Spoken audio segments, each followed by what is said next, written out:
Azama adalah yang terbaik untuk final. Dari sudut pemilihan lagu, kesesuaian lagu dengan karakter vokal protege beliau.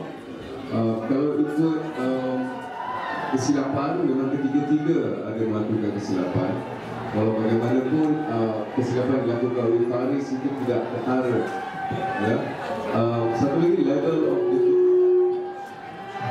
tahap kepayahan atau level of difficulty agak kurang diterapkan oleh Black kepada protege beliau. Pemilihan lagu juga begitu. Seperti kita lihat lagu kedua Wani tidak score begitu high marks, ya, markah yang tinggi. Kodi memang suara dia tinggi, ya.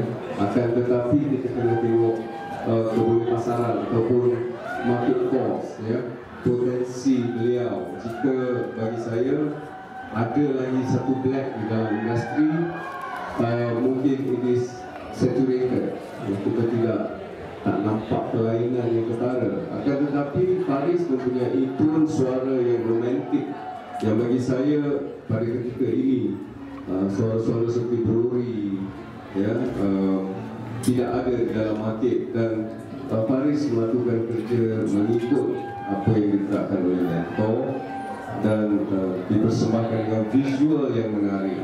Jadi kita ada markah persembahan, kita ada markah potensi, kita ada markah suara, kita ada markah kreativiti dan sebagainya.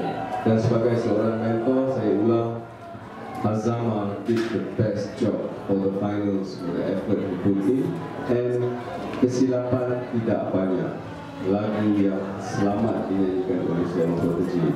Kodi banyak lines yang sumbang pada verse. Yes, dia score pada chorus, suara dia tinggi. Akan tetapi verse banyak notasi-notasi yang tidak tepat. Dan ini saya dan Ajay memang ketiga-tiga kami pun tak payah. Kita tanya memang, kalau saya kata 3, ini kata lebih dari 3 yang sumbang di situ. Jadi kami sepakat untuk memilih Faris sebagai juara.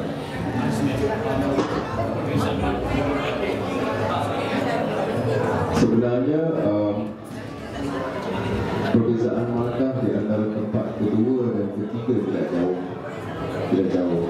Perbezaan Faris kerana juri profesional mempunyai 50%, jadi agak jauh di antara 1 dan 2. Tidak terlalu jauh tapi cukup jauh. Walau bagaimanapun Wani dan Kodi tak fight. Jadi anyone boleh jatuh nombor 2, dan it so happens Kodi exceed Wani dalam 9 markah yang tak rendah.